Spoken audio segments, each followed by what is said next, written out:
பயப்படாதே. ஏன்னா இந்த பயம் அப்படிங்கிறது பிசாசு கொண்டு வர்ற ஒரு பெரிய ஆயுதம்.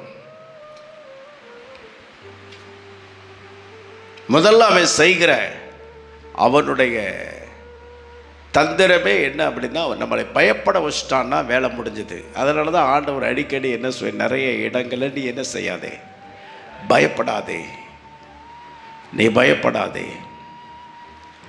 எந்த காரியமானாலும் நீ என்ன செய்யாதே, நீ பயப்படாதே.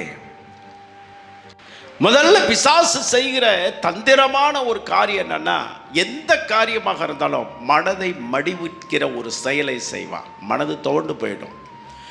மனது ஒரு காரியத்தில் துவண்டு போயிடுச்சுன்னா அது எதுவாக இருந்தாலும் தோல்வியை நோக்கி போகுதுன்னு அர்த்தம்.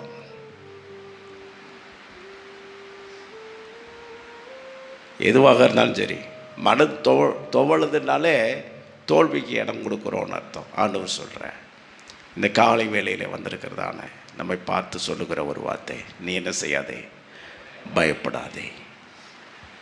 ஏன் இந்த வார்த்தையை சும்மா சொல்லலைங்க, நீ பயப்படாதேன்னு வெறும் வார்த்தையை அவர் சொல்கிறார். நான் உன் கூட இருக்கிறேன், நீ என்ன செய்யாதே. எவ்வளோ ஒரு அற்புதமான வார்த்தை பாருங்கள். அல்லேலூயா.